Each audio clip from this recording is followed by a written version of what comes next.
Faizabad धरणो inquiry commission अॻूणे DGISI फैज़ हमीद के clean चिट ॾींदे सॼे ज़िम्मेवारनि इन वक़्त जे पंजाब हुकूमत मथां विझी छॾी आहे।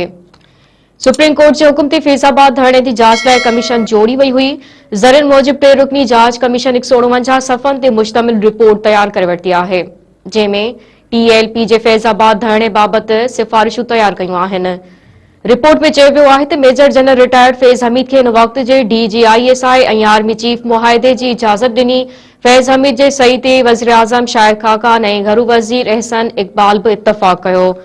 रिपोर्ट में वधीक चयो वियो आहे त पॉलिसी जोड़ींदड़नि खे फैज़ाबाद धरणे मां सबक़ सिखणो पवंदो। हुकूमती पॉलिसियुनि में ख़ामियुनि सबबि फैज़ाबाद धरणे जहिड़नि वाक़िअनि खे हवा मिले थी। रिपोर्ट में वधीक चयो वियो आहे त पंजाब हुकूमत TLP मार्च खे रोकण बदिरां इस्लामाबाद वञण जी इजाज़त ॾिनी। जाड़नि शहरनि जे पुलिस ऐं राब्ते जी खोट सबबि केतिरा ई माण्हू मारिजी विया ऐं सवे माण्हू ज़ख़्मी थिया।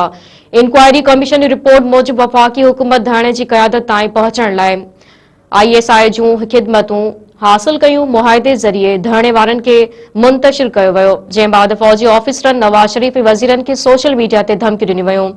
सोशल मीडिया ते प्रोपेगंडा कंदड़नि ख़िलाफ़ एक्शन खणण में हुकूमत कोताही कई।